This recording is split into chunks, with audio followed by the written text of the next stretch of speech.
الحمد لله رب العالمين والصلاة والسلام على سيد الأنبياء والمرسلين أما بعد فأعوذ بالله من الشيطان الرجيم بسم الله الرحمن الرحيم أولئك كتب الله في قلوبهم الإيمان وأيدهم بروح منه صدق الله العلي العظيم وبلغنا رسوله النبي الأمين الكريم ونحن على ذلك لمن الشاهدين والشاكرين والحمد لله رب العالمين۔ کچھ عرض و معروض سے قبل آئیے ہم بناب مل کر انتہائی احترام و عقیدت کے ساتھ اپنے اور ساری کائنات کی مرکز عقیدت گنبد خضرا میں آرام فرمانے والے آقا ارواحنا فداہ جناب محمد رسول اللہ صلی اللہ علیہ وسلم کی بارگاہ بے کس پناہ میں جھم جھم کر درود پاک کا ہدیہ چوک باز میں پڑھے اللہم صلی علیہ وسلم علی محمد عباد الجد والکرم وآلہ الکرام جو بارک وسلم صلاۃ و سلام علیک یا رسول اللہ صلی اللہ علیہ وسلم۔ عزیزان ملت اسلامیہ، نعتیں تو آپ نے سنی، میں برکت کے لیے دو ایک شعر سنا دیتا ہوں۔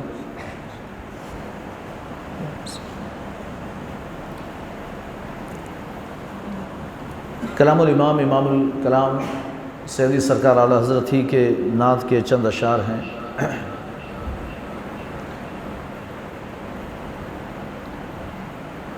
لطف ان کا ہو ہی جائے گا،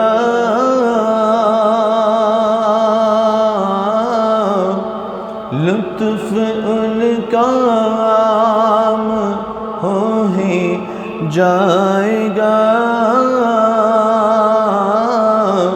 شاید ہر ناکام ہو ہی جائے گا، شاید ہر ناکام ہو ہی جائے گا۔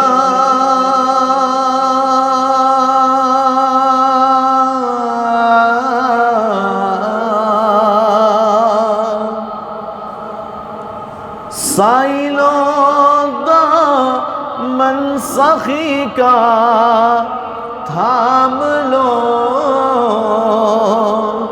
سائلوں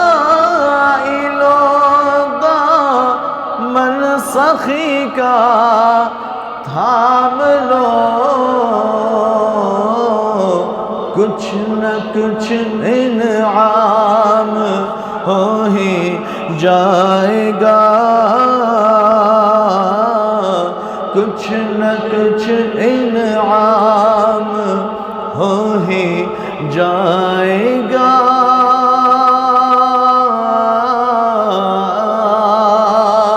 مفلسوں ان کی گلی میں جا پڑو، مفلسوں ان کی گلی میں جا پڑو، کچھ نہ کچھ انعام باغ خلد کرام ہو ہی جائے گا، باغ خلد کرام ہو ہی جائے گا۔ اے رضا ہر کام کا ایک وقت ہے، اے رضا ہر کام کا ایک وقت ہے، دل کو بھی آرام ہو ہی جائے گا، دل کو بھی آرام ہو ہی جائے گا۔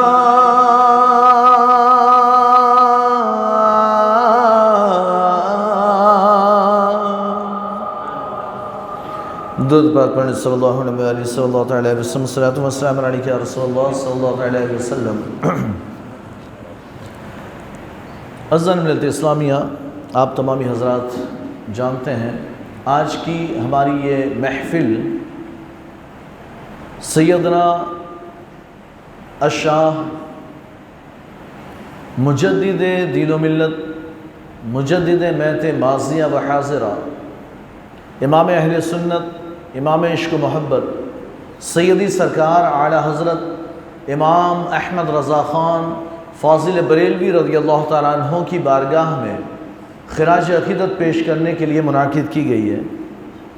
25 صفر المظفر سیدی سرکار اعلیٰ حضرت کے عرس کی تاریخ ہے۔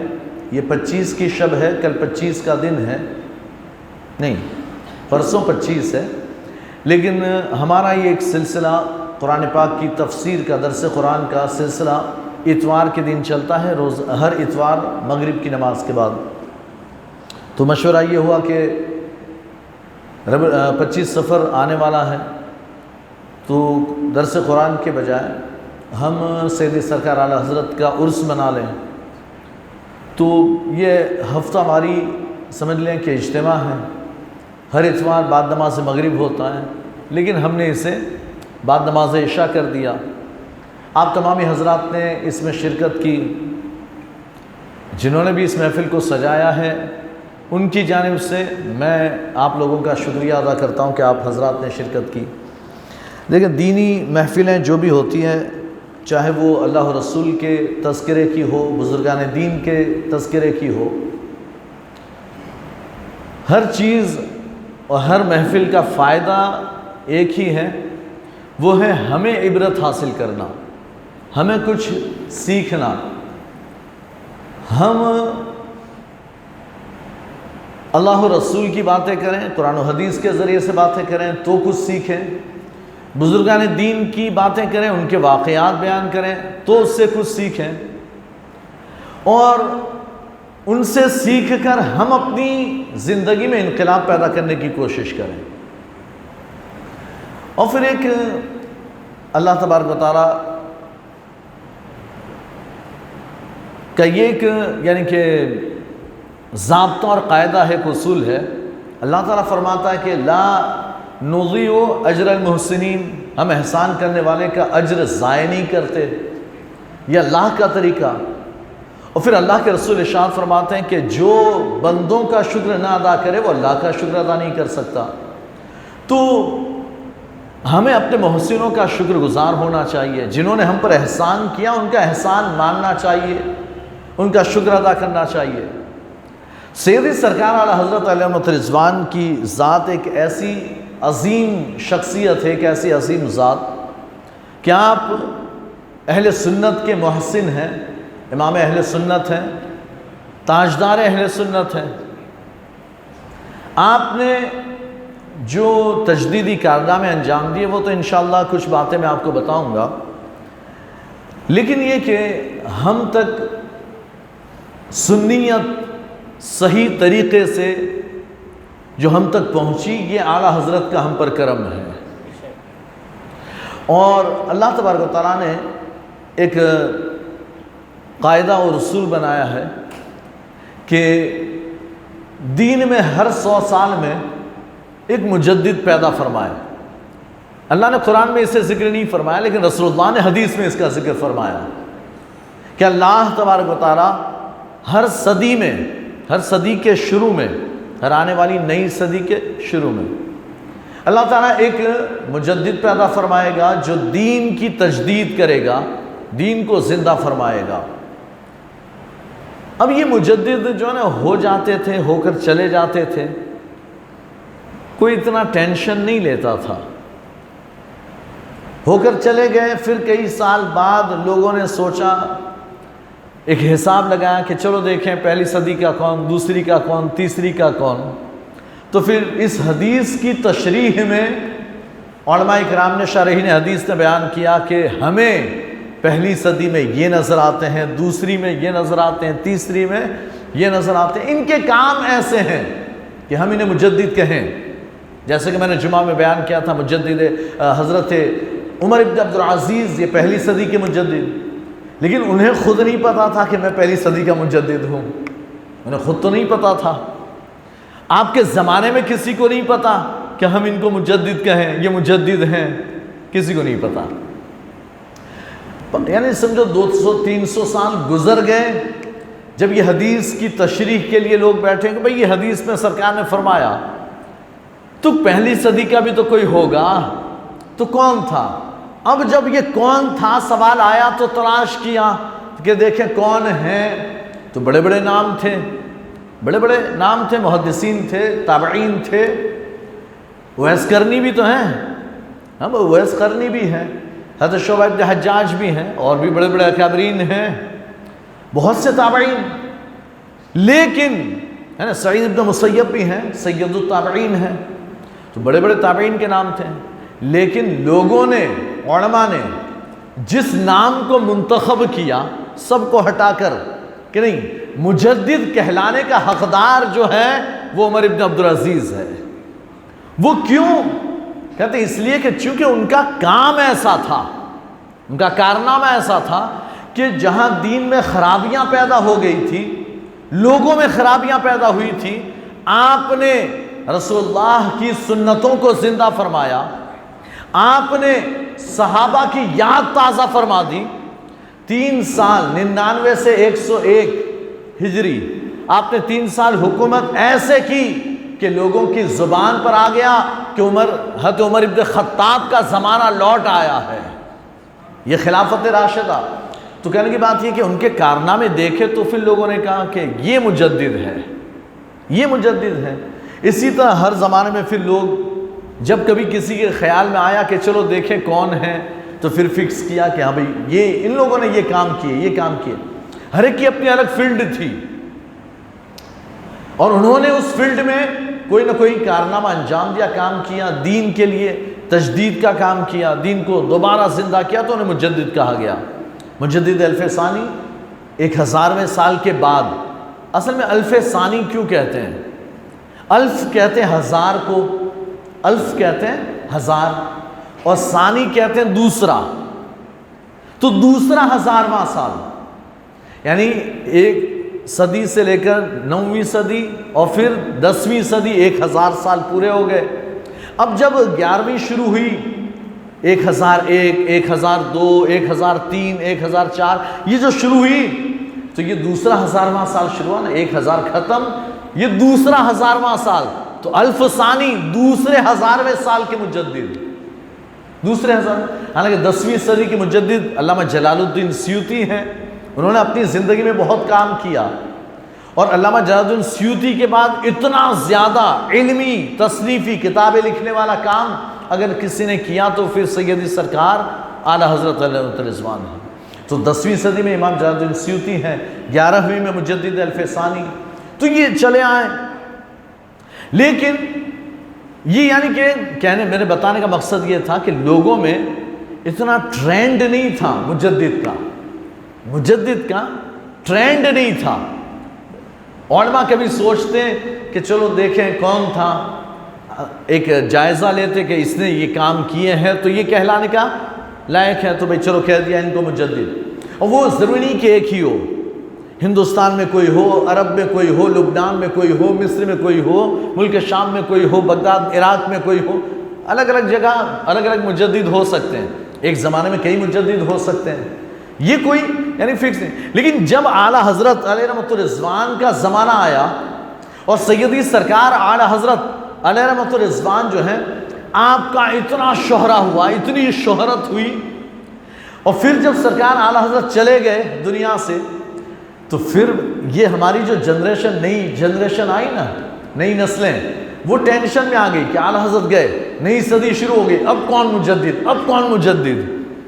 ہمیں کیا لینا دینا کون مجدد، ہمیں کیا ضرورت کہ ہم مجدد ڈھونڈتے پھرے، جس کو ہونا ہوگا وہ ہوگا، کام کرے گا چلا جائے گا، جس کو ہونا ہوگا ہوگا، اللہ بنائے گا، اور جہاں کام کرنا ہوگا وہ کرے گا چلا جائے گا، ہمیں ڈھونڈنے کی ضرورت نہیں۔ ہماری آنے والی نسلیں کہے گی 15ویں صدی کے فلاں مجدد تھے، ضروری نہیں کہ ہندوستان میں بھی ہو، اب تو ہر کوئی جو ہے نا وہ اپنے پیر کو مجدد بنانے پر تلا ہوا ہے، میرا پیر مجدد، میرا پیر مجدد، میرا پیر مجدد، سب کے پیر مجدد ہو جائیں گے، تو بھائی یعنی کہنے کی بات ہے کہ مجدد کے لیے کچھ شرطیں ہیں، ہر کوئی مجدد نہیں بن جاتا، اس کے لیے شرطیں ہیں، وہ شرطیں پائی جانی چاہیے۔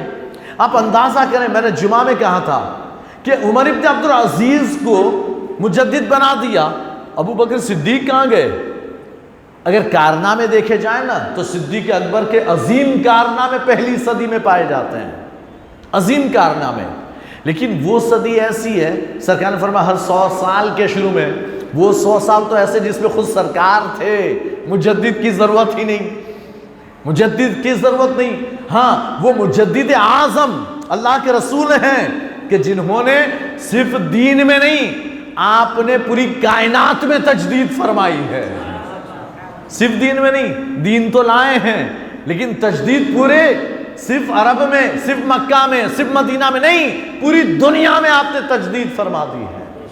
تو آپ کے زمانے میں آپ کے نائب کے طور پر ابو بکر صدیق عظیم کارنامے انجام دیے، امت کو سنبھالا، جہاں خرابیاں ہو رہی تھی درست کیا، لوگ دعوے نبوت کر رہے تھے، زکوٰۃ کے منکر ہو رہے تھے، ہم زکوٰۃ نہیں دیں گے، سب سے جہاد کیا، تو عظیم کارنامے۔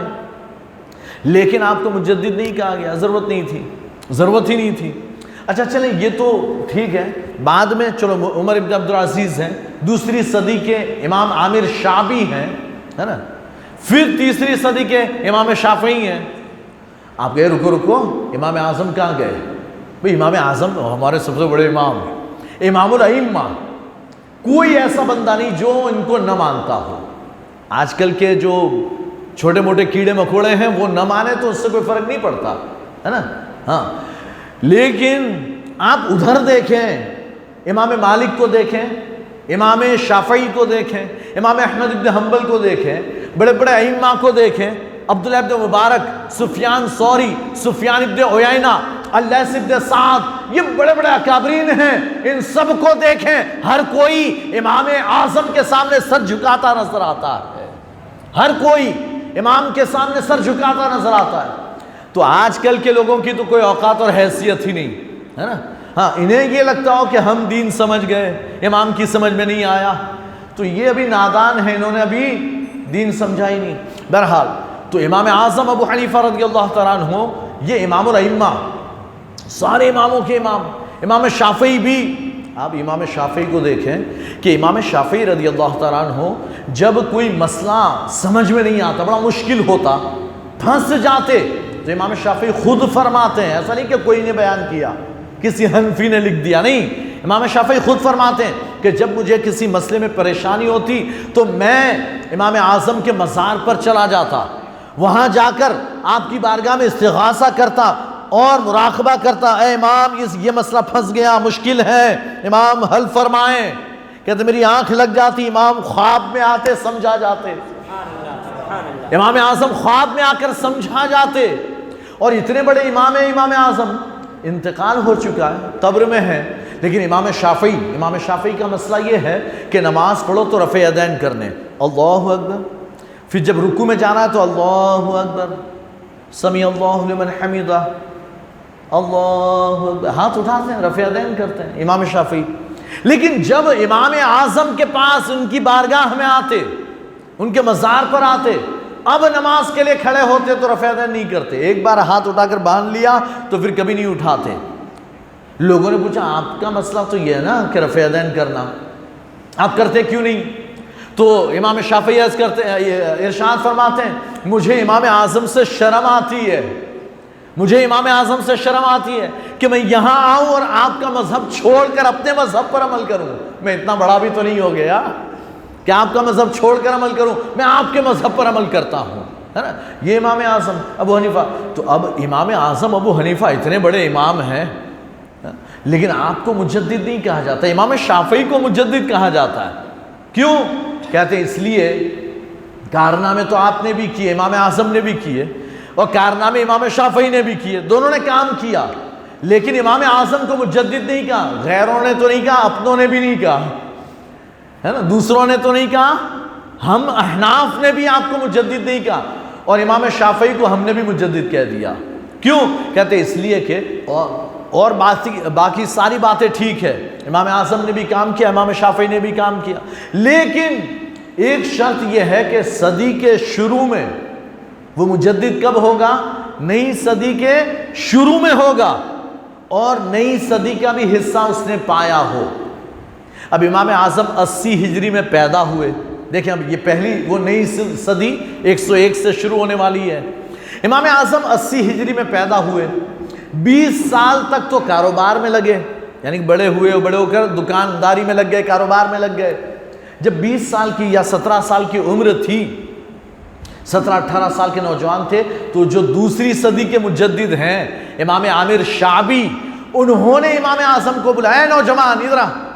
اب جب بلایا اور بلا کر کہا کہاں جا رہے ہو؟ کہا مارکیٹ جا رہا ہوں، دکان ہے میری ہول سیل کی، کپڑوں کی۔ تو کہا کہ ارے میں پوچھ رہا ہوں مدرسے کسی کے مدرسے میں پڑھتا ہے کہ نہیں پڑھتا؟ تو حضرت امام اعظم کہتے ہیں نہ میں نہیں پڑھتا، کسی مدرسے میں نہیں پڑھتا۔ ایسا نہیں کہ آپ کو قرآن پڑھنا نہیں آتا، مطلب یہ کہ عالم فاضل مفتی جو بننے کا، میں کسی درسگاہ میں نہیں پڑھتا۔ تو آپ نے فرمایا، امام عامر شعبی فرماتے جو دوسری صدی کے مجدد ہے، وہ فرماتے ہیں کہ جاؤ کسی درسگاہ میں پڑھا کرو، میں تمہاری پیشانی پہ نور علم دیکھ رہا ہوں۔ تو کہا ٹھیک ہے۔ تو اب جو ہے امام اعظم نے پھر بھی دھیان نہیں دیا، ٹھیک ہے پڑھیں گے، چلے گئے، کام میں لگ گئے۔ پھر ایک عورت نے مسئلہ پوچھا تھا اور اس پر سے پھر آپ کو ایک ترغیب ہوئی اور آپ نے پڑھنا شروع کیا۔ بہرحال کہنے کی بات یہ کہ 80 میں تو آپ پیدا ہوئے اور 97 تک تو پڑھا ہی نہیں، یعنی عالم نہیں بنے۔ اس کے بعد پڑھنا شروع کیا 20 سال کے بعد، اب یعنی 100 تو شروع ہو گئے، پڑھنے کے بعد پھر کام کیا۔ تو نئی صدی سے پہلے آپ نے کوئی کام نہیں کیا، بعد میں کیا۔ 150 میں آپ کی وفات ہو گئی، تو اس لیے آپ مجدد نہیں۔ لیکن امام شافعی، امام اعظم 150 ہجری میں وفات ہوئی، امام شافعی 150 میں پیدا ہوئے۔ اب جب 150 میں امام شافعی پیدا ہوئے تو وہ جو 201 والی نئی صدی آنے والی تھی، اس سے پہلے آپ عالم فاضل مفتی سب کچھ بن گئے۔ پھر آپ نے کام بھی کیا، اس صدی میں کام کیا، آپ کی شہرت بھی ہو گئی اسی صدی میں، اور پھر آپ کی وفات 201 میں، یعنی نئی صدی کا 1 سال پایا آپ نے، ہے نا۔ تو اس وجہ 201 نہیں، 205 میں، 205 تو نئی صدی کے بھی آپ نے سال پائے، تو اس وجہ سے آپ کو مجدد کہا جاتا ہے۔ تو مجدد کی شرطیں، ہر کوئی مجدد نہیں بن سکتا، اس کی کچھ شرطیں۔ بہرحال اب یہ باتیں تو میں نے صرف یہ بتانے کے لیے کی کہ مجدد جو ہے نا اس کی حیثیت کیا ہوتی ہے اور ہوتا کون ہے۔ سیدی سرکار اعلیٰ حضرت علیہ رضوان جو ہے، آپ کا خاندان پٹھانوں کا خاندان، افغانستان کے کابل سے آپ کے خاندان کا تعلق ہے، اور آپ کے پردادا آبا و اجداد جو ہیں سعادت یار خان، وہ مغلوں کے ساتھ آئے تھے ہندوستان۔ پہلے لاہور آئے، تو لاہور بھی ہندوستانی میں تھا، تو لاہور آئے، پھر لاہور سے دہلی آئے، اور دہلی سے پھر یعنی کہ آپ کی اولاد میں سے علامہ رضا علی خان، وہ جو ہیں بریلی شریف تشریف لائے، بریلی آئے۔ اس وقت روہیل کھنڈ، یہ روہیلا کا علاقہ تھا، روہیل کھنڈ اسے کہا جاتا تھا، بعد میں بریلی ہو گیا، بریلی سے پھر بریلی شریف ہو گیا۔ یہ شرافت بھی اعلیٰ حضرت سے حاصل ہوئی ہے نا۔ تو بریلی جو ہے، آپ کہ آبا و اجداد افغانستان سے آئے، لاہور میں رکے۔ آج بھی لاہور میں وہ شیش محل جو مغل بادشاہوں کی جانب سے تحفے میں ملا تھا، آج بھی موجود ہے، جو اعلیٰ حضرت کے خاندان کو ملا تھا۔ بعد میں دہلی آ گئے، پھر وہاں سے روہیل کھنڈ اور بریلی شریف تشریف لائے۔ علامہ رضا علی خان جو ہے وہ بھی بڑے زبردست عالم و فاضل تھے۔ باقی اوپر کے آبا و اجداد جو ہے وہ بڑے یعنی فوج میں بڑے بڑے عہدوں پر تھے، کمانڈر تھے اور چیف کمانڈر وغیرہ اس اعلیٰ عہدوں پر تھے۔ لیکن علامہ رضا علی خان آپ بڑے ہی عابد و زاہد، متقی، پرہیزگار، عالم، فاضل، حافظ اور اللہ کے ولیوں میں تھے۔ آپ کی کرامتوں میں سے مشہور یہ ہے کہ انگریز، اس وقت آپ کے انگریزوں کی یعنی کہ حکومت تھی، اور انگریز ہندوستانیوں پر بڑے ظلم ڈھاتے تھے، مسلمانوں پر بڑے ظلم ڈھاتے تھے۔ تو علامہ رضا علی خان جو ہے وہ نماز کے لیے مسجد آئے ہوئے تھے، مسجد میں تھے۔ اب وہاں بریلی میں انگریزوں نے ہر طرف جو ہے نا وہ پہرا لگایا ہوا تھا کہ کوئی باہر نہ نکلے۔ علامہ رضا علی خان مسجد میں موجود تھے اور یہ سارے چکر لگا رہے تھے۔ انگریزوں نے سمجھا یہ دیکھو مسجد میں کوئی ہے کہ نہیں ہے، اگر ہو تو نکال کر پیٹا جائے، مارا جائے، جیسے آج کل موب لنچنگ ہوتی ہے۔ انگریز اس زمانے میں کرتے تھے مسلمانوں کے ساتھ موب لنچنگ۔ تو کہا دیکھو، تو انگریز گھس گئے مسجد کے اندر، علامہ رضا علی خان وہی مسجد میں موجود تھے، لیکن اللہ تبارک و تعالیٰ نے انگریزوں کی آنکھوں پر پردہ ڈال دیا، پوری مسجد چھان کر گئے، علامہ رضا علی خان نظر ہی نہیں آئے۔ چاہے بھائی کوئی نہیں ہے، کوئی نہیں، چلے گئے۔ وہ علامہ رضا علی خان نماز پڑھتے رہے، انہیں نظر ہی نہیں آئے، ہے نا۔ یہ آپ کی بہت بڑی، اور بھی بہت سی کرامتیں بہرحال۔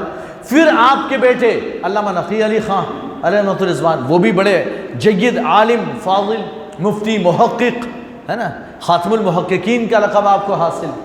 اور پھر اعلیٰ حضرت پیدا ہوئے۔ سیدی سرکار اعلیٰ حضرت علیہ رحمۃ الرضوان کی جب پیدائش ہوئی تو آپ کا پیدائشی نام محمد ہے، اور اعلیٰ حضرت کے گھرانے کا یہ دستور ہے کہ جب بھی بچہ پیدا ہوتا ہے پہلا نام محمد رکھ دیتے ہیں، پہلا نام رکھ دیتے ہیں محمد۔ پیدا ہوا محمد، اس کا نام محمد، اس کا نام محمد۔ تو اعلیٰ حضرت پیدا ہوئے تو ان کا نام بھی رکھ دیا گیا محمد۔ یہ آپ کا پیدائشی نام ہے محمد۔ پھر تاریخی نام، یعنی کہ اگر یعنی کہ حروف سے عدد نکالیں، جیسے بسم اللہ کے 786 ہے، تو اعلیٰ حضرت کا نام المختار، تاریخی نام ہے المختار۔ عدد نکالو تو 1272 ہجری آ جائے گی، 1272 ہجری میں پیدا ہوئے۔ 10 شوال 1272 ہجری میں آپ کی ولادت ہوئی، اور 14 جون 1856 عیسوی سن 1856، یہ 1857 میں غدر ہوا، 1856 میں آپ کی پیدائش ہوئی ہے، اور 1857 میں علامہ فضل خیر آبادی وغیرہ نے غدر جو کی ہے انگریزوں کے خلاف۔ بہرحال اس زمانے میں آپ پیدا ہوئے، اور اس کے بعد جب اعلیٰ حضرت آپ اپنے دادا علامہ رضا علی خان، اپنے والد علامہ نقی علی خان، ان کی آغوش تربیت میں آپ نے پرورش پائی۔ علامہ رضا علی خان آپ کے دادا ہیں، علامہ نقی علی خان والد ہے، والد گرامی سے آپ نے پڑھا۔ اب ابتدائی تعلیم جو ہے، جب ابھی چھوٹے بچے ہیں تو آپ کو بٹھایا گیا ایک مولوی صاحب کے پاس، اور ان سے آپ نے الف با تا سا پڑھنا، بسم اللہ خوانی ہوئی، بسم اللہ پڑھا گیا، الف با تا سا شروع ہوا، تو پڑھاتے گئے استاد، بیٹا پڑھو الف کا الف، با با تا تا سا سا، پڑھتے گئے۔ اب آ گئی باری لام الف، استاد نے کہا پڑھو بیٹا لام الف، تو آنا چپ، لام الف پڑھو بیٹا، پڑھو لام الف، آنا خاموش۔ تو دادا بیٹھے ہوئے تھے علامہ رضا علی خان، کہا دادا نے فرمایا بیٹا پڑھو، کیوں نہیں پڑھتے؟ اور منہ دیکھا، کیا ہوا، کیوں خاموش؟ کہا یہ لام بھی پہلے آ گیا، الف بھی پہلے آ گیا، واپس کیوں؟ سب ایک ایک بار، تو الف بھی پہلے گیا، لام بھی پہلے گیا، تو یہ دوبارہ کیوں؟ تو دادا نے فرمایا بیٹا وہ جو پہلے الف گیا تھا نا وہ حمزہ تھا، وہ کیا تھا اصل میں؟ حمزہ تھا، وہ حمزہ ہوتا ہے۔ الف جو ہے نا وہ بغیر حرکت کے ہوتا ہے، اس پر زبر زیر پیش یا جزم کچھ نہیں ہوتا، وہ ہوتا ہے جسے ہم کہتے ہیں قاف الف زبر قا، جیم الف زبر جا، حا الف زبر حا۔ تو یہ جو الف ہوتا ہے نا اس پر زبر زیر پیش کچھ نہیں ہوتا، وہ ہوتا ہے جس کو ہم گجراتی وغیرہ میں لکھیں تو وہ ایک لکڑی لگا دیتے ہیں ہم، جسے کانا کہتے ہیں، کانا۔ تو ک کے آگے پھر کانا لگائیں گے تو کا ہو جائے گا، تو جیم کے آگے الف لگایا تو جا، ہے نا، اور ہا کے آگے الف لگایا تو ہا، شین کے آگے الف لگایا تو شا، یہ الف لگا تو الف پر کچھ نہیں ہوتا۔ تو کہتے وہ جو پہلے گزرا وہ تو حمزہ تھا، وہ حمزہ تھا، تو کہا تو یہ الف ہے، اب آیا، اور چونکہ وہ اکیلا نہیں آتا اس لیے لام لائے۔ تو حالت فرماتے ٹھیک ہے تو کوئی اور لے آتے، با الف، سا الف، جیم الف، حا الف، دال الف، را الف، کچھ اور لاتے، لام ہی کیوں، لام ہی کیوں؟ تو آپ کے دادا نے فرمایا بیٹا، یعنی سمجھ گئے کہ بچہ جو ہے نا بڑا ہوشیار ہے، یعنی ابھی یہ 2-2.5 سال کی عمر کی بات ہے، یہ 2-2.5 سال کی عمر، اس لیے کہ 4 سال کی عمر میں تو ناظرہ ختم ہو گیا، 4 سال کی عمر میں دیکھ کر قرآن پڑھنا ختم ہو گیا، تو بات یہ تو 2-2.5 سال کی ہوگی کہ بسم اللہ خوانی ہو رہی ہے۔ اب جب یہ بات ہوئی 2-2.5 سال کی عمر میں یہ حال ہے اعلیٰ حضرت کا، تو دادا خوش ہو گئے کہ ہاں یہ کوئی معمولی بچہ نہیں، بڑا سمجھدار ہے، بلایا، مسکرایا، فرمایا بیٹا سنو، بات یہ ہے کہ الف اور لام صورتن سیرتن دونوں اعتبار سے یکتا اور یکساں ہیں، سیم ہیں، اس وجہ سے لام اور الف کو ایک ساتھ لایا گیا۔ کہ وہ کیسے؟ کہ اس اعتبار سے کہ آپ دیکھیں صورت کے اعتبار سے دیکھا جائے تو لام ایسے لکھا جاتا ہے نا، اور الف ایسے لکھا جاتا ہے، سیدھی لائن میں ہوتا ہے۔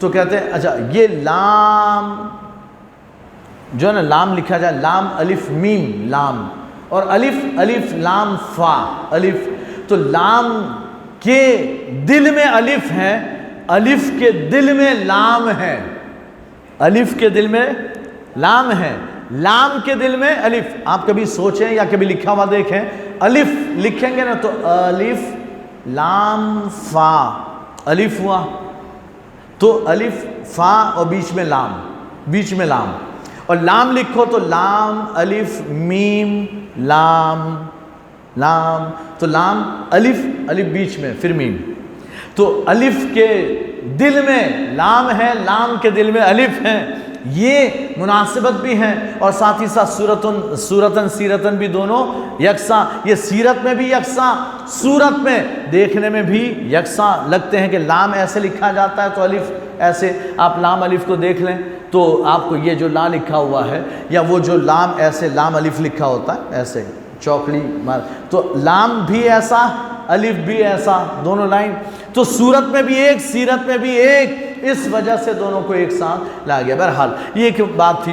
آپ سیدی سرکار اعلیٰ حضرت نے 4 سال کی عمر میں ناظرہ ختم فرما لیا، قرآن دیکھ کر پڑھنا ختم فرما لیا، اور 6 سال کی عمر میں ربیع الاول شریف کے موقع پر بہت بڑا مجمع تھا، اسٹیج پر سیدی سرکار اعلیٰ حضرت نے میلاد رسول پر آپ نے تقریر فرمائی ہے، سارے علماء بیٹھے ہیں، مجمع ہے، پبلک ہے، اور 6 سال کی عمر میں آپ نے عید میلاد النبی کے موقع پر تقریر فرمائی۔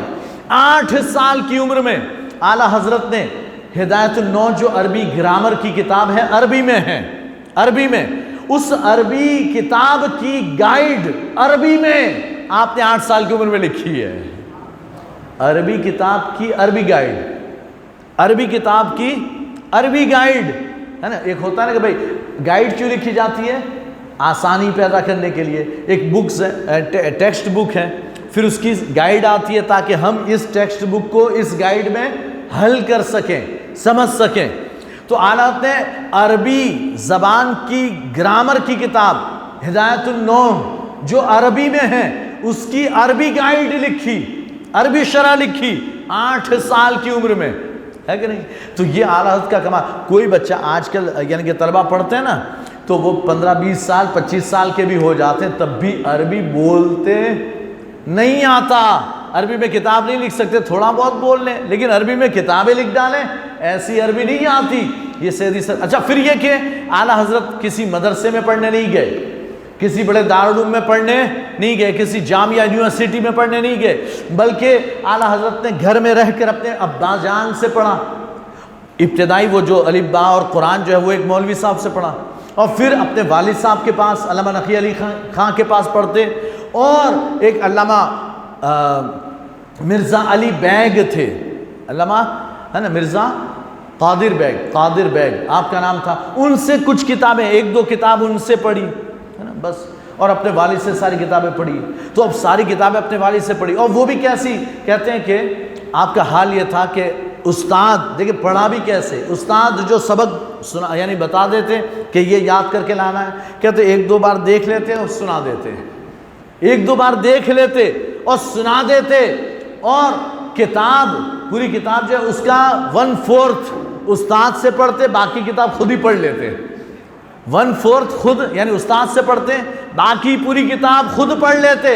اس طرح اعلیٰ حضرت نے علم حاصل کیا، ساری کتابیں اپنے والد سے پڑھی، اور پھر جب اپنے والد سے پڑھی ہے ساری کتابیں، آپ نے 13 سال عمر ہے آپ کی، 13 سال 10 مہینے 5 دن کی عمر تھی جب آپ عالم فاضل سب ہو گئے۔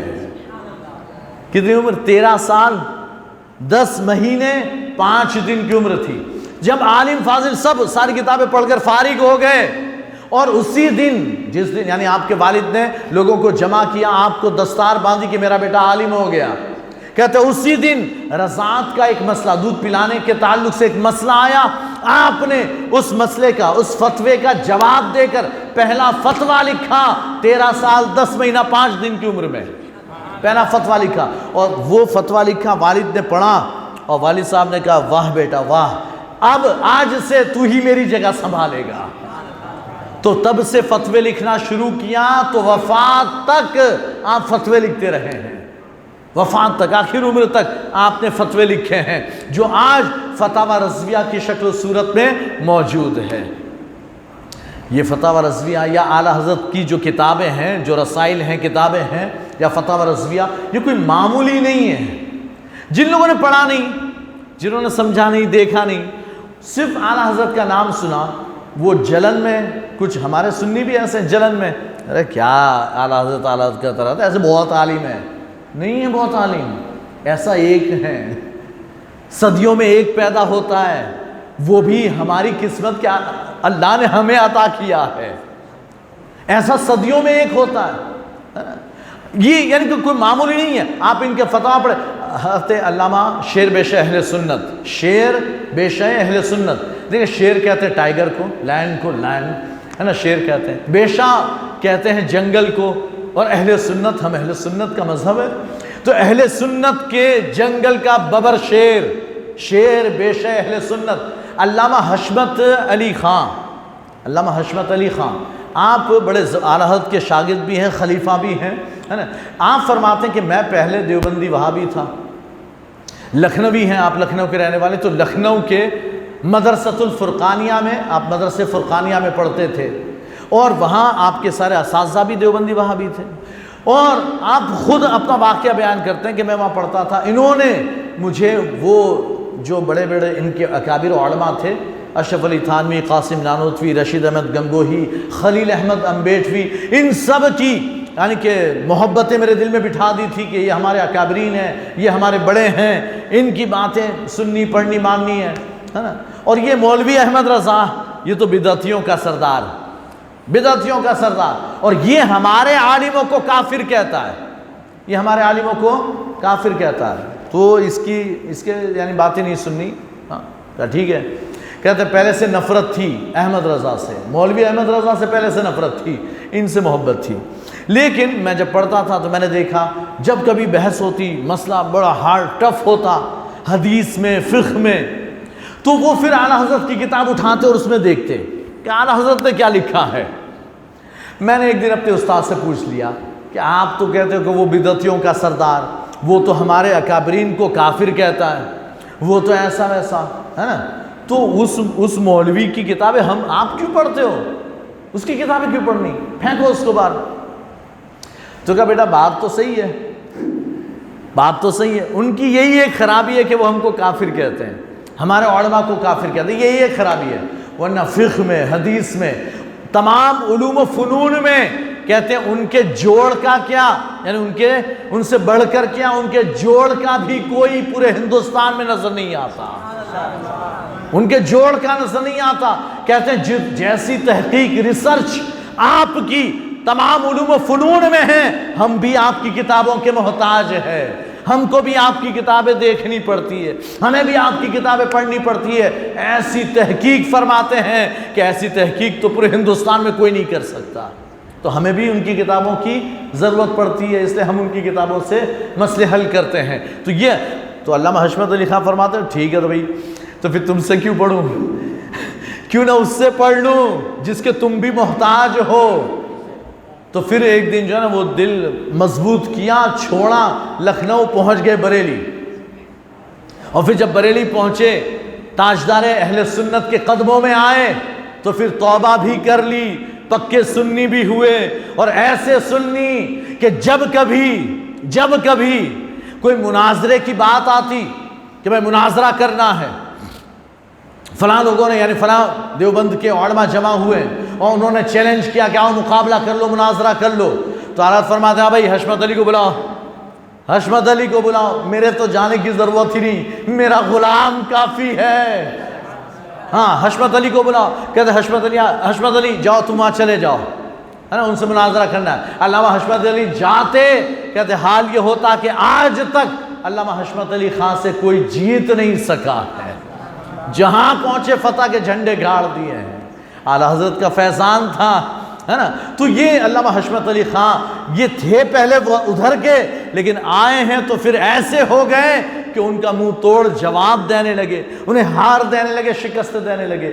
تو اعلیٰ حضرت علیہ الرضوان آپ بڑے باکمال شخصیت ہیں آپ، تو آپ نے یعنی کہ 8 سال کی عمر میں کتاب لکھ ڈالی عربی میں، ہے نا، 13 سال میں آپ مفتی اور سب کچھ فارغ ہو گئے۔ اور یہ علوم فنون بھی یعنی کہ درس نظامی میں جو چند کتابیں پڑھائی جاتی وہ آپ نے اپنے استاد سے، اپنے والد سے پڑھی۔ باقی ساری کتابیں کہتے باقی ساری کتابوں کا حال تو یہ تھا کہ خود ہی پڑھ لی، خود ہی سمجھ لی، اور وہ بھی ایسی نہیں کہ بھئی اسی ٹاپک کی تھی تو چلو خود سے پڑھ لی، ٹاپک الگ الگ ہیں۔ علم حیات ہے، علم حیات یعنی ایسٹرونومی، چاند ستاروں کی باتیں، وہ خود ہی پڑھ لی، خود ہی سمجھ گئے۔ اور کیسا سمجھے جانتے ہیں ایسٹرونومی میں آپ کتنے ماہر تھے؟ خود سے پڑھ کر، کسی سے سیکھا نہیں، کتابیں پڑھ کر خود سیکھا، اور اتنے ماہر ہوئے کہ آپ دن میں سورج دیکھ کر، رات میں ستارے دیکھ کر آپ گھڑی کا ٹائم ایسا ملاتے کہ 1 منٹ بھی کم زیادہ نہیں ہوتا تھا، 1 منٹ بھی ادھر سے ادھر نہیں ہوتا تھا، دن میں سورج دیکھ کر، اور رات میں چاند یعنی ستارے دیکھ کر آپ ٹائم ملا لیتے تھے، اور ایسا پرفیکٹ ٹائم کہ 1 منٹ بھی ادھر ادھر نہ ہو، پرفیکٹ ٹائم ملاتے تھے۔ ٹائمنگ میں، علم توقیت میں، یہ تو یعنی ایسٹرونومی تھا۔ اچھا ایک اور بات بتا دو، فلم توقیت پر آتے ہیں۔ ایسٹرونومی میں آپ کا کمال یہ ہے کہ ایک امریکن سائنٹسٹ تھا، نام تھا البرٹ اس کا نام تھا۔ وہ اس نے جو ہے نا ایک پیشن گوئی کی، وہ بھی یعنی کہ بہت بڑا ایسٹرونومر تھا، تو اس نے پیشن گوئی کی کہ فلاں 17 دسمبر کو سورج کے سامنے سارے سیارے یعنی کہ نیپچون اور چاند ہے، نیپچون ہے، مریخ ہے اور پلوٹو ہے، یہ سارے جو سیارے ہیں، یہ سارے سیارے یہ جو سب ہے نا سورج کی لائن میں آئیں گے، اور یہ سارے کے سارے اپنی پوری طاقت سے سورج کو اپنی طرف کھینچ رہے ہوں گے، تو ان کا اتنا زور ہوگا کہ سورج میں سوراخ پڑ جائے گا، جیسے بھالا لگتا ہے، نیزہ لگتا ہے تو سوراخ ہو جاتا ہے، کہتے ہیں ایسا بھالے جیسا بہت بڑا سوراخ ہوگا، اتنا بڑا سورج میں سوراخ ہوگا کہ ہم اپنی آنکھوں سے زمین پر کھڑے ہو کر دیکھ سکیں گے، اتنا بڑا سوراخ ہوگا، اور یہ اتنا پریشر بنے گا، ہواؤں میں اتنا تموج ہوگا، زلزلے ہواؤں میں اتنے یعنی کہ اتنا پریشر ہوگا کہ اس کی وجہ سے یعنی کہ موجیں اٹھے گی، طوفان آئے گا، آندھی طوفان، بارش، یہ سب کچھ ہوگا، اور زمین میں اتھل پتھل ہو جائے گی، روئے زمین میں بالکل یعنی کہ ہنگامہ ہوگا، اس دن تباہی ہوگی پوری دنیا میں۔ اب یہ جو ہے نا وہ یہاں کے اخبار میں یہ خبر چھپ گئی، اور جب چھپی تو لوگوں میں کچھ یعنی کہ کمزور ایمان کے مسلمان تھے، وہ بھی پریشان، اب کیا ہوگا، ایسا ہوگا ویسا ہوگا۔ تو علامہ ظفر الدین بہاری، ملک العلماء علامہ ظفر الدین بہاری علیہ الرضوان فرماتے ہیں کہ میں نے یہ خبر جا کر اعلیٰ حضرت کو سنائی کہ حضور یہ کوئی سائنٹسٹ ہے البرٹ نام کا، اس نے ایسی ایسی پیشن گوئی کی ہے، وہ کہتا ہے ایسا ایسا اس تاریخ کو ہوگا۔ اعلیٰ حضرت فرماتے ہیں جھوٹ بولتا ہے، ایسا ہوگا ہی نہیں، اس نے جھوٹ کہا، ایسا ہوگا ہی نہیں۔ تو آپ نے فرمایا کیسے؟ کہتے ہیں اس لیے کہ اس تاریخ کو تو 17 دسمبر کو تو نیپچون فلاں منزل میں ہوگا، فلاں پلوٹو فلاں منزل میں ہوگا، وہ سورج سے اتنی ڈگری یعنی اتنی دوری پر ہوں گے، ان کی ڈگری کتنی ہوگی کہ 22.26 ڈگری سیلسیس پر یہ ہوں گے، فلاں یعنی کہ ڈگری پر یہ ہوگا، فلاں ڈگری پر یہ سیارہ، فلاں ڈگری پر یہ سیارہ، سب کی ڈگری یعنی 8 10 11 سیاروں کی ڈگریاں بتا دی کہ وہ فلاں فلاں ڈگری پر ہوں گے، سورج سے اتنے دور ہوں گے، اور وہ کوئی ثقل، کوئی یعنی کہ گریویٹی نہیں ہوگی ان کے اندر کہ وہ سورج کو کھینچے یا اس میں سوراخ کرے، ایسا کچھ نہیں ہونے والا، ایسا کچھ نہیں ہوگا۔ آپ نے باقاعدہ پورا فتویٰ، پورا رسالہ، پوری کتاب لکھ ڈالی اور اس کا رد کیا، اور پھر جو ہے وہ لوگوں میں مشہور ہوا۔ 17 دسمبر آئی بھی چلی بھی گئی، کچھ نہیں ہوا، کچھ نہیں ہوا، ہے نا۔ تو اعلیٰ حضرت کی نظر ہے نا سیاروں پر، ستاروں پر، ان کی چال پر ہوتی تھی۔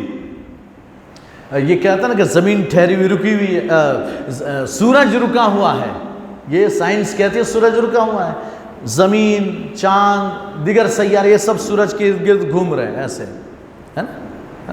اعلیٰ حضرت نے اس پر بھی کتاب لکھ دی، پھر ایک نہیں 2-3 کتابیں لکھ ڈالی کہ زمین گھومتی نہیں، زمین رکی ہوئی ہے، باقی سارے سیارے اس کے ارد گرد گھومتے ہیں، ہے نا۔ اور سورج کہتے ہیں اللہ تعالیٰ قرآن میں فرماتا، تم قرآن کی مانو گے جس نے سورج بنایا اس کی سنو گے کہ سائنس کی سنو گے؟ اللہ تعالیٰ قرآن میں فرماتا ہے۔ ابھی آپ نے سورہ یاسین پڑھی تو سورہ یاسین میں رب ارشاد فرماتا ہے وَالشَّمْسُ تَجْرِي لِمُسْتَقَرٍّ لَهَا ذَلِكَ تَقْدِيرُ الْعَزِيزِ الْعَلِيمِ، ہے نا۔ یہ سورج وَالشَّمْسُ کیا تجری، چلتا ہے، بہتا ہے، یعنی چلتا رہتا ہے، تجری لمستقر لہا، اپنے مستقر پر، یعنی اپنے مدار پر، اپنے راستے پر وہ چلتا رہتا ہے، چلتا رہتا ہے، تجری چلتا رہتا ہے۔ آگے اسی سورہ یاسین میں آپ نے یہاں پڑھا یہ سورج، تو یہیں پر دوسرے پیج پر آگے ہے، اور قرآن میں پڑھو گے تو ایک ہی پیج پر ہے وَكُلٌّ فِي فَلَكٍ يَسْبَحُونَ، وَكُلٌّ فِي فَلَكٍ یسبحون، یہ سب کے سب فلک میں، آسمان میں تیر رہے ہیں، یسبحون تیر رہے ہیں، سب کے سب ایسے تیر رہے ہیں، تیر رہے ہیں، سب تیر رہے ہیں، ہے نا۔ یہ ساری گیلیکسی، یہ سیارے، ستارے، چاند، سورج سب چل رہے ہیں، زمین ساکن ہے، زمین رکی ہوئی ہے۔ تو یہ حالت یعنی کہ قرآن سے بھی آپ نے ثابت فرمایا، ساتھ ہی ساتھ سائنس سے بھی ثابت فرمایا، یعنی کہ سائنس کے اصول سے بھی ثابت فرمایا کہ بھئی اگر زمین چلتی ہوتی تو پھر کیا ہوتا، وہ ساری بات میں رہا۔ تو آپ کا علم جو ہے، آپ سائنس میں بھی اتنے ماہر تھے، آپ ایسٹرونومی میں اتنے ماہر، اور پھر علم توقیت دیکھیں، علم توقیت کہتے ہیں ٹائمنگ کا علم، ٹائمنگ کا علم۔ یہ جو 5 وقت کے جو ہمارے ٹائم ٹیبل لگے ہوتے ہیں نا کہ بھئی فجر کا وقت اتنے بجے شروع ہوگا، سورج اتنے بجے نکلے گا، اتنے بجے ڈوبے گا، ہے نا، یہ ساری کہتے ہیں یہ ٹائمنگ بھی ادھر چلتی رہتی تھی اعلیٰ حضرت کے دماغ میں، یہاں چلتی رہتی تھی۔ حال یہ تھا آج ہم لوگ بھی یعنی علم توقیت سے وہ جو ہے وقت نکالتے ہیں، علماء نکالتے ہیں، جنہیں بھی علم توقیت آتا ہے، میں نے سیکھا تھوڑا بہت، تو یہ وقت نکالتے ہیں، تو اس میں سارے قواعد، اور پھر قواعد جب اس کا یعنی کہ ہم مائنس پلس طول البر یعنی کہ سی ٹی کا لانگیٹیوڈ اور لیٹیٹیوڈ جو ہوتا ہے وہ نکالتے ہیں پہلے، پھر اس کے ذریعے سے آگے حساب لگاتے ہیں، پھر جو ہے نا وہ سائنس اور ٹین وغیرہ، سائنس وغیرہ نکال کر، کوز سائنس وغیرہ نکال کر ہم حساب لگاتے ہیں۔ تو یہ جو سائنس نکالنا ہوتا ہے نا، سائن آپ نے یعنی سائنٹیفک کیلکولیٹر میں آتا ہے سائن، ٹین، کوز، تھیٹا، تو یہ سائن جو نکالنا ہوتا ہے تو ہم کیا کرتے ہیں، کیلکولیٹر سے نکالتے ہیں، یا ہمارے پاس ایک بک ہوتی ہے کہ جس میں ہر ڈگری کا سائن دیا ہوتا ہے، 10 دیا ہوتا ہے کہ بھائی 26 ڈگری کا یہ سائن ہے، 26 پوائنٹ فلاں کا یہ سائن، یہ 10، یہ ایک باقاعدہ لکھا ہوتا ہے، تو ہم وہاں سے نکال لیتے ہیں۔ اور وہ سائن جو نکلتا ہے وہ کتنا لمبا چوڑا 10 ڈیجٹ میں ہوتا ہے کہ 9.8258660910 ایسا ہوتا ہے، لمبا ہوتا ہے نا۔ ہاں، تو اعلیٰ حضرت سے جب کسی ڈگری کا پوچھ لو کہ فلاں ڈگری کا سائن، اعلیٰ حضرت زبانی کہہ دیتے تھے۔ وقت تو ایسے نکالتے تھے۔ اعلیٰ حضرت ایک مرتبہ پیلی بھیت شریف تشریف لے گئے، پیلی بھیت یو پی میں، وہاں تشریف لے گئے، وہاں محدث صورتی علیہ رضوان آپ رہتے تھے، تو آپ کے یہاں پروگرام تھا دستار کا، تو اعلیٰ حضرت بھی تشریف لے گئے پروگرام میں۔ اب جو ہے صبح فجر کے وقت محدث صورتی علیہ رضوان، آپ نے اعلیٰ حضرت کو آگے کر دیا فجر کی نماز پڑھانے کے لیے، حضور پڑھائیے نماز، تو اعلیٰ حضرت آگے بڑھے تو بہت لمبی نماز پڑھائی، بہت لمبی نماز پڑھائی، یعنی آدھا پونا گھنٹے کی فجر پڑھائی، اتنی لمبی نماز پڑھائی کہ لوگوں کو اب ڈر لگنے لگا کہ سورج نکل ہی نہ آئے، ہے نا۔ تو جیسے ہی سلام پھرا اعلیٰ حضرت نے 2-4 بھاگے باہر دیکھنے کے لیے کہ سورج نکلا تو نہیں ہے، باہر گئے اور سب پریشان دیکھ رہے ہیں کہ اجالا ہو گیا، اجالا ہو گیا، اجالا ہوتا ہے تو لوگوں کو ٹینشن ہو جاتا ہے، اجالا ہو گیا، اجالا ہو گیا۔ اعلیٰ حضرت فرماتے ہیں گھبرائے نہیں، ہے نا۔ لوگوں نے کہا کہ حضور وقت تو نہیں ہو گیا، اعلیٰ حضرت فرماتے ہیں گھبرائے نہیں، ابھی سورج نکلنے میں 3 منٹ 48 سیکنڈ باقی ہے، سورج نکلنے میں ابھی 3 منٹ 48 سیکنڈ باقی ہے، یہ سورج کے نکلنے کا وقت ہے نا۔ یہ اعلیٰ حضرت کا کمال ہے، یہ علم کسی کے پاس اس زمانے میں بھی کسی کے پاس نہیں تھا، آج تو نہیں ہے لیکن اس زمانے میں بھی کسی کے پاس نہیں تھا۔ یہی محدث سورتی علیہ رحمۃ الرضوان ہے۔ آپ کے پاس اعلیٰ حضرت گئے تھے پروگرام میں ایک مرتبہ، تو بات یہ ہوئی کہ آپ نے یعنی کہ پروگرام ہو گیا اور ایک شخص یعنی کہ آپ جانے والے تھے لیکن ایک شخص نے دعوت کر دی کہ حضور آج رات تو آپ کو میرے یہاں کھا کر ہی جانا ہے۔ آپ نے فرمایا کہ نہیں میں نکل جاؤں گا، جانے والا ہوں، کہ نہیں آج تو آپ کو جانے نہیں دوں گا، کھا کر دعوت کھا کر جانا۔ آپ نے فرمایا ٹھیک ہے چلو کوئی بات نہیں، رک جاتے ہیں۔ اب یہ ہوا تھا کہ محدث سورتی علیہ رحمۃ الرضوان کے پاس ایک کتاب تھی عقود الدرر، ہے نا، عقود الدرر، 2 جلدوں میں تھی، 2 جلدیں تھیں اور وہ کتاب تھی۔ تو حضرت نے دیکھی، حضرت کے پاس نہیں تھی، آپ نے کبھی پڑھی نہیں تھی، تو آپ نے فرمایا تمہارے پاس یہ ہے، ایک کام کرو میرے سامان میں رکھوا دو، میرے سامان میں رکھوا دو، میں لے جاؤں گا، میں پڑھوں گا۔ تو محدث سے سورتی نے کہا جی بالکل حضور، لیکن حضور میرے پاس تو، آپ کے پاس تو بہت کتابیں ہیں، میرے پاس تو بس تھوڑی سی ہے، تو آپ پڑھ کر واپس بھیجوا دیجئے گا۔ حضرت نے کہا جی ٹھیک ہے، رکھوا دی سامان میں۔ اب یہ دعوت بعد میں آئی تو کہا نہیں کھا کر، آج تو رات کی دعوت میرے یہاں کھا کر ہی جانا ہے، کل جائیے گا۔ کہا ٹھیک ہے۔ حضرت رک گئے تو کتاب 2 جلدوں میں تھی نا، یعنی کہ سمجھو 600-700 صفحہ ہوں گے، 600-700 پیج یا اس سے زیادہ۔ آپ نے پوری رات بھر میں پڑھ لی، رات بھر میں پڑھ لی۔ اب پڑھ کر صبح جب ہوئی تو آپ نے وہ کتاب یعنی کہ جب نکلنے کا وقت ہوا تو آپ نے جو ہے وہ کتاب دے دی خادم سے کہ جاؤ محدث صاحب کو دے کر آؤ۔ تو خادم لے کر گئے، بھائی حالات نے دی ہے۔ تو محدث سورتی کو لگا کہ لگتا ہے حالات ناراض ہو گئے، میں نے کہا تھا نا کہ واپس کر دینا، لگتا ہے ناراض ہو گئے۔ تو 2 کتابیں لے کر پہنچے کہ حضور لے جائیے، کوئی بات نہیں میں کام چلا لوں گا، آپ لے جائیے۔ آپ نے فرمایا نہیں اب ضرورت نہیں ہے، کہ حضور آپ نے کہا تھا نا پڑھنے کے لیے لے جانا ہے تو لے جائیے، آپ پڑھ کر دیجئے گا، کوئی مسئلہ نہیں۔ آپ نے فرمایا نہیں میں نے پڑھ لی، میں نے پڑھ لی۔ پڑھ لی کیا حضور کبھی کام آئے گی، کچھ دیکھنے کام آئے گی؟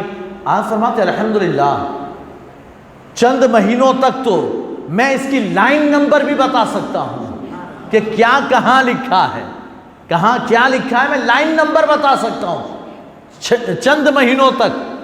اور مضامین یعنی جو مفہوم ہے کہ اس کتاب میں کیا کیا لکھا ہوا ہے وہ تو زندگی بھر کے لیے یاد ہو گیا ہے، وہ تو زندگی بھر کے لیے یاد ہو گیا۔ یہ اعلیٰ حضرت کا قوت حافظہ تھا، ایک رات میں 2 جلدیں پڑھ ڈالی اور سب یاد ہو گیا۔ اعلیٰ حضرت نے قرآن کیسے یاد کیا؟ اعلیٰ حضرت حافظ نہیں تھے، ہے نا، اعلیٰ حضرت حافظ نہیں تھے، تو ایک یعنی کہ خط آتے تھے تو بڑے بڑے القابات لکھے ہوتے تھے، ہے نا۔ تو اچھا ایک القابات کی بھی بات بتا دوں کہ اعلیٰ حضرت کی بارگاہ میں خط آتے ہیں، حضرت فرماتے ہیں بھائی پڑھو، تو وہ پڑھتے ہیں، پڑھ کر سناتے ہیں۔ عصر کے بعد کا ٹائم ایسا ہوتا تھا کہ جس میں مسئلے بھی آپ بیان کرتے، ملاقات بھی کرتے اور خط بھی سنتے، تو خط پڑھے جاتے۔ اب ایک خط آیا تھا، اس میں گالیاں لکھی ہوئی تھی، اعلیٰ حضرت کو گالیاں لکھی ہوئی تھی، تو اعلیٰ حضرت فرمایا پڑھو خط کیا ہے؟ اب وہ پڑھ نہیں رہے، ارے پڑھو کیا ہوا؟ تو کہا حضور رہنے دیں، کہ ارے پڑھو کیا ہے؟ کہا برا برا لکھا ہوا ہے، گالیاں لکھی آپ کو۔ تو کہا تو پڑھو کیا حرج ہے اس میں حرج کیا ہے؟ جس کا جیسا ظرف، جس کو جیسا، یعنی کہ آپ کو یعنی کہ غصہ نہیں آتا، آپ کو غصہ نہیں آتا، اس نے اتنی گالیاں لکھی، آپ کو غصہ نہیں آتا؟ تو اعلیٰ حضرت اندر تشریف لے گئے، گھر میں اندر گئے اور جا کر ایک بورا اٹھا کر لائے اور بورا الٹا کر دیا، اتنے سارے خط تھے، کہتے یہ سب میں میری تعریفیں لکھی ہوئی ہے، یہ پڑھ کر میں پھولا نہیں، خوش نہیں ہوا کہ چلو میں بہت بڑا، ہے نا، تو گالیاں سن کر میں ناراض کیوں ہو جاؤں؟ اور یہ سارے خط میں، اتنے سارے خط لوگوں نے میری تعریف کی ہے تو میں نے اللہ کا شکر ادا کیا، تو اب اگر کسی نے گالی دی ہے تو میں اسے کیوں برا مانوں؟ میں نے کہا اس کا ظرف تو ٹھیک ہے، کوئی بات نہیں، ہے نا، اس سے کوئی فرق نہیں پڑتا۔ تو اعلیٰ حضرت یہ خط وغیرہ یعنی کہ آپ عصر کے بعد کا آپ کا یہ وقت تھا، تو اعلیٰ حضرت رحمۃ الرضوان جو ہے وہ آپ کی بارگاہ میں، کیا میں عرض کر رہا تھا کچھ، ہاں حافظ کیسے بنے؟ تو یہ جو خط آتے تھے تو یہ خط لکھے ہوتے، اس میں ایک صاحب نے لکھ دیا تھا، حضرت علامہ مولانا لکھتے نا سارے القابات، تو ساتھ میں لکھ دیا حافظ و قاری مولوی امام احمد رضا خان۔ آپ نے کہا اللہ میں حافظ تو ہوں نہیں، یہ تو انہوں نے غلط لکھ دیا، ہے نا، اور لوگوں سے غلطیاں ہو جاتی ہے، وہ حافظ سمجھتے، حالانکہ آپ کو آیتیں بہت یاد تھی لیکن حافظ نہیں تھے۔ تو آپ نے کہا کہ اب تو مجھے حافظ بن ہی جانا چاہیے، تاکہ لوگ اگر کبھی غلطی سے حافظ کہہ بھی دے تو جھوٹ نہ ہو جائے، ہے نا، یہ لوگوں کا خیال کرتے ہوئے آپ نے کہا اب تو حافظ بننا ہی ہے، اور وہ بھی اخیر عمر میں۔ تو آپ نے کہا مجھے حافظ بننا ہے، تو آپ نے کیا کیا، ماہ رمضان شروع ہو رہا تھا تو آپ عصر سے مغرب سے عشاء کے بیچ میں بیٹھ کر ایک پارہ پڑھتے، تراویح میں سنا دیتے، مغرب سے عشاء کے بیچ ایک پارہ پڑھ لیتے، عشاء کے بعد یعنی عشاء بھی خود ہی پڑھاتے، تراویح بھی خود پڑھاتے، اور ایک پارہ 20 رکعت میں ایک پارہ سنا دیتے۔ ایسے دوسرے دن تیسرے دن ایسے کرتے کرتے آپ نے پورے مہینے میں پورا قرآن ختم فرما لیا، ایک مہینے میں حافظ بن گئے۔ یہ آپ کا قوت حافظہ تھا، ہے نا۔ اور محدث اعظم ہند علیہ رضوان فرماتے ہیں کہ ہم فقہ و فتویٰ وغیرہ کا کام کرتے تو اعلیٰ حضرت کی بارگاہ میں بہت فتوے آتے تو ہم بھی لکھتے، پھر اعلیٰ حضرت سے چیک کرواتے، اعلیٰ فرماتے ٹھیک ہے نا۔ تو اعلیٰ حضرت کی بارگاہ میں محدث اعظم فرماتے ہیں کہ کبھی کبھی ایسا ہوتا ہے کہ ہمیں کوئی کتاب جزیہ کسی کتاب میں نہیں ملتا، ہم بہت پریشان ہوتے، ڈھونڈتے تھک جاتے، ملتا ہی نہیں، یعنی جواب تو لکھ دیا لیکن اس پر جواب پر ہم نے جواب لکھا، اس پر دلیل میں کوئی کتاب کی لائن لکھنی ہے، کوئی کتاب کی عبارت لکھنے کے دیکھو فلاں کتاب میں ایسا لکھا ہوا ہے، تو کہتے وہ جزیہ نہیں ملتا ہمیں، ہم پریشان ہوتے تو پھر اعلیٰ سے پوچھتے کہ حضور یہ جزیہ کیوں نہیں مل رہا ہے؟ تو اعلیٰ فرماتے ہیں اچھا در المختار اٹھاؤ، رد المختار اٹھاؤ، عالمگیری اٹھاؤ، ہے نا، فلاں کتاب اٹھاؤ، فلاں خیریہ اٹھاؤ، فتاوی خیریہ اٹھاؤ، اور آپ فرماتے ہیں کہ یعنی شامی اٹھاؤ، در المختار یا رد المختار اٹھاؤ، اس کی فلاں جلد، اب رد المختار 12 جلدوں میں ہے، 10-12 جلدوں میں ہے، آپ فرماتے ہیں اس کی فلاں جلد نمبر اٹھاؤ، اس کے پیج نمبر فلاں پر لائن نمبر فلاں میں یہ لائن لکھی ہوئی ہے۔ کہتے ہیں ہم وہ کتاب اٹھاتے، وہ جلد لیتے، وہ صفحہ کھولتے، وہ لائن دیکھتے، جیسا اعلیٰ حضرت نے کہا ہوتا ویسا وہاں لکھا ہوا ہوتا تھا۔ اور یہ بھی ایک آدھ کتاب نہیں بلکہ کوئی بھی کتاب، یعنی پیج نمبر لائن نمبر کے ساتھ بیان کرتے، اور وہ عبارت جو وہاں لکھی ہوتی وہی اعلیٰ منہ پر پڑھ دیتے تھے۔ کہتے ہیں محدث اعظم فرماتے ایسا لگتا تھا کہ یہ چلتی پھرتی لائبریری ہو، ہے نا، یہ ہزاروں لاکھوں کتابوں کے حافظ۔ محدث اعظم فرماتے ہیں کہ ہمارا حال تو یہ کہ ایک بندہ حافظ ہوا ہو نا، حافظ، تو اسے روزانہ قرآن پڑھنا پڑتا، ایک ہی کتاب ہے جو اس نے یاد کی، ایک کتاب یاد کی، لیکن روزانہ پڑھنا پڑتا ہے۔ اور پھر جب ماہ رمضان آئے، تراویح سنانے کی بات آئے تو پھر پورا دن صبح دوپہر شام 3 ٹائم بیٹھ کر ایسے اسے رگڑنا پڑتا ہے، تب جا کر وہ تراویح سناتا ہے۔ اعلیٰ حضرت کا حال یہ ہے کہ وہ صرف ایک کتاب نہیں، لاکھوں کتابیں منہ زبانی حفظ کر کے بیٹھے ہوئے ہیں۔ اور یہ حفظ کرنا ایسا نہیں کہ بیٹھ کر رٹا مارا ہے، نہیں، وہ ایک بار پڑھی ہے تو بیٹھ گئی ہے۔ یہ قوت حافظہ اللہ نے اعلیٰ حضرت کو عطا فرمایا تھا، ہے نا۔ تو سیدی سرکار اعلیٰ رحمۃ رضوان کو یہ جو قوت حافظہ ملا نا، یہ کوئی عام معمولی نہیں تھا، یہ اللہ کی عطا سے ملا تھا، اللہ نے عطا فرمایا تھا۔ سیدی سرکار اعلیٰ رحمۃ رضوان آپ بہت سے علوم 54 علوم و فنون بیان کیے جاتے جس میں آپ کو مہارت حاصل تھی، اس میں آپ یعنی کہ اناٹومی، فزیالوجی، ہے نا، یعنی کہ علم الابدان ہو، تشریح الاجسام ہو، یا اسی طرح سے علم میتھمیٹکس، ریاضی، ہندسہ، ہے نا، علم حیات، ریاضی، اب یہ یعنی ریاضی سے مجھے یاد آیا جو میتھمیٹکس ہے، میتھمیٹکس میں ایک یعنی کہ پروفیسر تھے بہت، مسلم علی گڑھ یونیورسٹی کے بڑے ماہر پروفیسر، نام تھا سر ضیاء الدین۔ یہ سر ضیاء الدین جو پروفیسر تھے یہ علی گڑھ مسلم یونیورسٹی میں پروفیسر تھے، اور اسے کہتے ہیں وائس چانسلر، آپ وائس چانسلر تھے، ہے نا۔ تو آپ جو ہیں ایسے میتھمیٹکس میں ماہر تھے کہ آپ گولڈ میڈلسٹ تھے، آپ نے فورین سے علم حاصل کیا تھا، جرمنی، انگلینڈ وغیرہ جا کر آپ نے میتھس سیکھا تھا، اور گولڈ میڈلسٹ تھے، انڈیا میں نمبر 1 کے تھے۔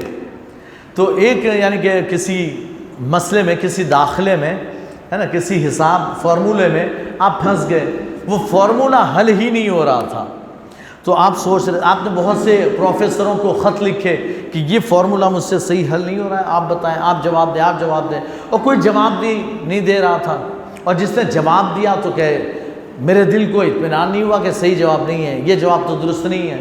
کہتے ہیں میں یہ شش و پنج میں تھا کہ کیا کروں.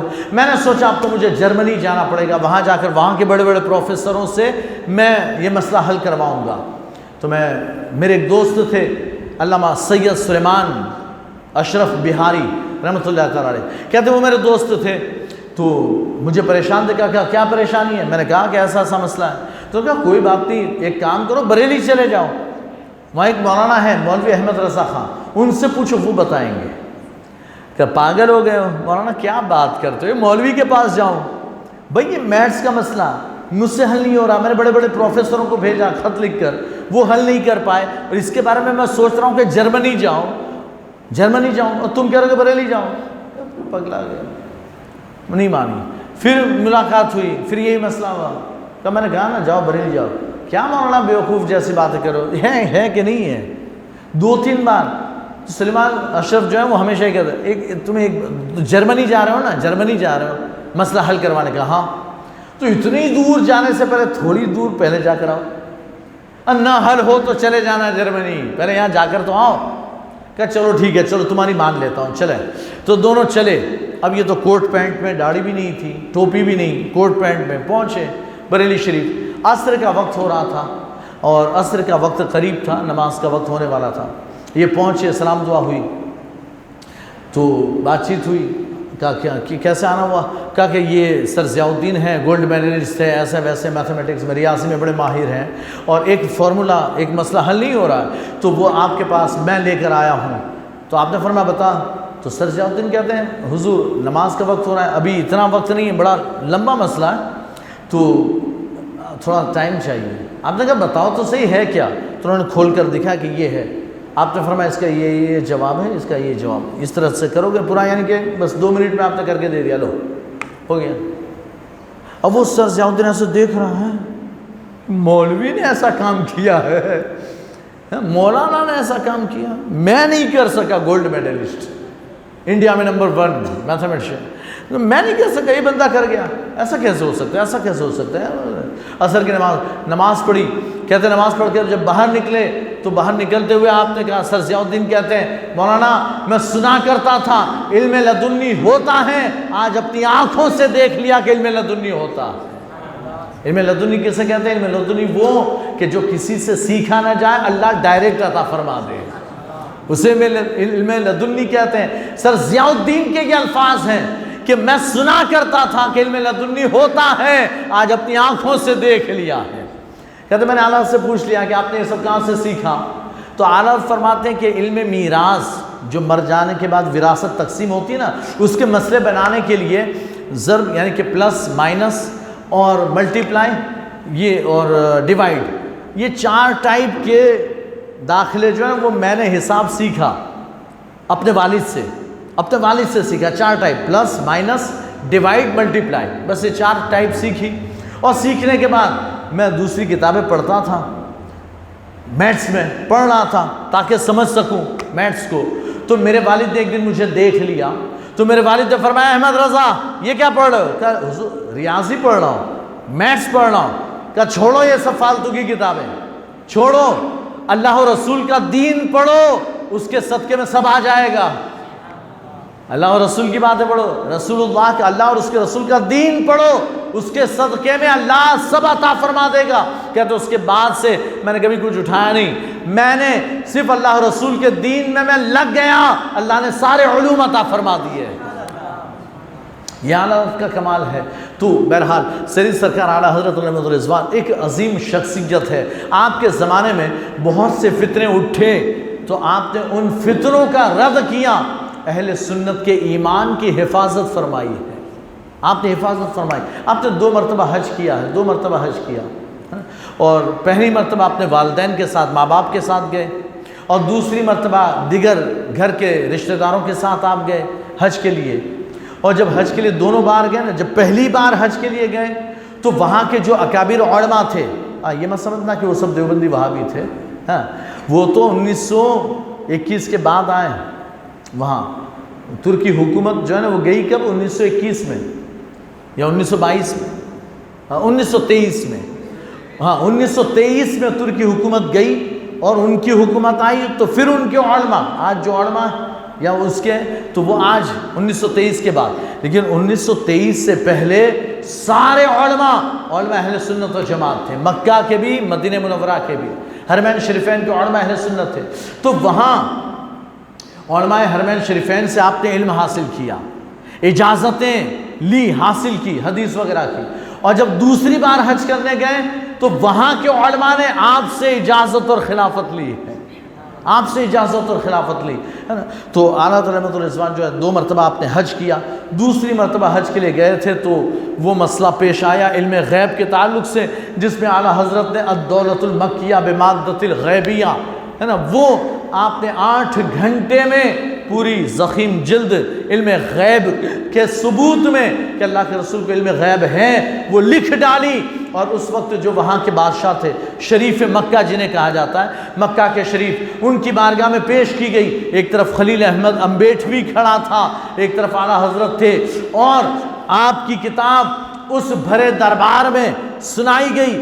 شریف مکہ ایسے بیٹھے تھے، کتاب سن رہے تھے، اور کتاب سنتے سنتے جھوم رہے تھے، اور جب کتاب مکمل ہوئی تو برساختہ یعنی کہ برجستہ ان کی زبان پر یہ الفاظ آئے، اللہ تو اپنے محبوب کو علم غیب دیتا ہے، یہ منع کرتے ہیں، یہ منع کرتے ہیں، اللہ تو اپنے محبوب کو علم غیب دیتا ہے۔ یعنی یاسی ران پر ہاتھ مارتے ہوئے شریف مکہ نے کہا اللہ تو اپنے محبوب کو علم غیب دیتا ہے، یہ منع کرتے ہیں، یہ روکتے ہیں۔ یہ کون ہوتے منع کرنے والے؟ اللہ اپنے محبوب کو علم غیب دیتا ہے۔ تو سیدی سرکار علیہ رحمۃ الرضوان آپ نے ہم اہل سنت جماعت کے معمولات، عقائد کی حفاظت فرمائی، ہمیں معمولات اہل سنت عطا فرمائے، جو 1400 سال سے صحابہ سے لے کر اسلاف تک جو معمولات چلے آ رہے تھے، سیدی سرکار اعلیٰ حضرت نے اسے دلائل سے مضبوط کر کے ہمیں دے دیا کہ اس پر تم جمے رہنا۔ اور پھر جب اس زمانے کے علماء نے جب دیکھا کہ اعلیٰ حضرت کے جو عقائد ہیں وہی اہل سنت و جماعت کے عقائد ہیں، تو اب اس زمانے میں اگر کسی سے پوچھا جاتا تمہارا عقیدہ کیا ہے، تو وہ عالم کہتے میرا وہی عقیدہ ہے جو امام احمد رضا نے اپنی کتابوں میں لکھا ہے، میرا وہی عقیدہ ہے جو امام احمد رضا نے اپنی کتابوں میں لکھا ہے۔ جب یہ علماء کہنے لگے تو پھر علماء کی زبان پر آیا میرا مسلک مسلک اعلیٰ حضرت ہے، میرا مسلک مسلک اعلیٰ حضرت۔ یہ مسلک اعلیٰ حضرت کوئی نئی چیز نہیں ہے، کوئی نئی چیز نہیں، بلکہ مسلک اہل سنت یہی مسلک اعلیٰ حضرت ہے۔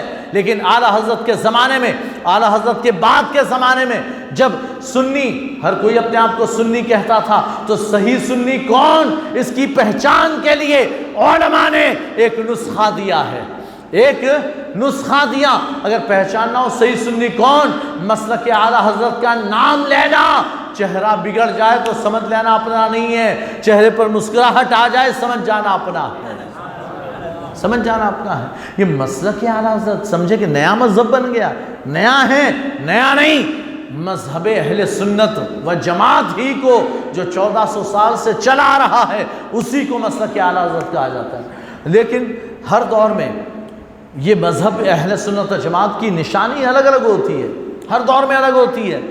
امام اعظم سے پوچھا تھا، امام اعظم کے زمانے میں، اس زمانے میں بھی فتنے اٹھے، خوارج کا فتنہ، رافضیت کا فتنہ، شیعیت کا فتنہ، معتزلہ کا فتنہ، یہ سارے فتنے اٹھے۔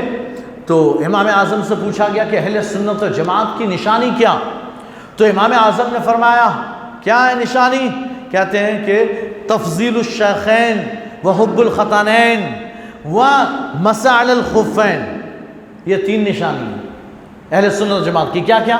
ابو بکر و عمر کو افضل قرار دینا، اس لیے کہ شیعہ افضل نہیں کہتے ابو بکر و عمر کو، تو کہ ابو بکر و عمر کو افضل کہنا، اور حب الختانین، دونوں دامادوں سے محبت کرنا، عثمان اور علی دونوں داماد ہیں، ان دونوں سے محبت کرنا، کہ جو ناسبی ہیں، خارجی ہیں، وہ محبت نہیں کرتے، تو محبت کرنا یہ علامت۔ اور مسح الخفین، جو معتزلہ ہیں وہ کہتے ہیں خفین پر مسح کرنا جائز نہیں، کہتے ہیں اہل سنت و جماعت کی یہ نشانی ہے مسح الخفین، چمڑے کے موزوں پر مسح کرنا، یہ اللہ کے رسول کی سنت سے ثابت۔ تو یہ اس زمانے میں علامت تھی۔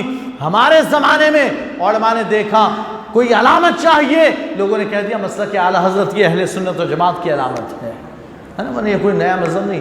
اعلیٰ حضرت احمد رضوان آپ کے دور میں جو اکابرین تھے وہ آپ کی تعظیم کرتے، آپ اپنے اکابرین کی تعظیم کرتے ہیں۔ آپ کے پیر و مرشد، بس آخری ایک دو باتیں آپ کو بیان کر دوں، میں دیکھ رہا ہوں ٹائم ہو گیا، ایک دو باتیں آخری۔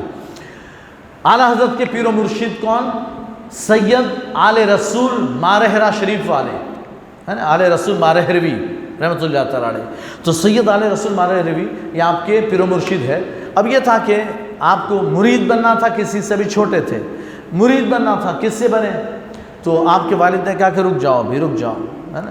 تو ایک دن عبد القادر بدایونی رحمۃ اللہ تعالیٰ علیہ وہ بدایون شریف سے بریلی آئے علامہ نقی علی کے پاس، اور آ کر کہا کہ حضور میں جا رہا ہوں مارہرہ شریف اور سید آل رسول مارہروی کی بارگاہ میں۔ تو علامہ نقی علی خان نے کہا ہم بھی چلتے ہیں۔ تو علامہ نقی علی خان بھی اور اعلیٰ حضرت یعنی اپنے بیٹے احمد رضا سب ساتھ چل دیے۔ اب جب ساتھ چلے اور جب وہ پہنچے مارہرہ شریف، ہے نا، تو گویا کہ آل رسول انہی کا انتظار کر رہے تھے۔ جیسے خواجہ غریب نواز پہنچے تھے عثمان ہارونی کی بارگاہ، تو عثمان ہارونی دیکھ کر خوش ہو گئے، ہاں میرا مرید آ گیا، جس کا انتظار تھا وہ آ گیا۔ تو ایسے ہی سید آل رسول مارہروی نے جیسے ہی اعلیٰ حضرت کو دیکھا مسکرا دیا، آ جاؤ آ جاؤ۔ اعلیٰ حضرت مرید ہوئے، اعلیٰ حضرت مرید ہوئے تو آپ نے مرید بنا کر خلافت بھی دے دی، ساری اجازتیں بھی دے دی۔ مرید بنایا، پھر ساری خلافت، ساری اجازت سب دے دیا۔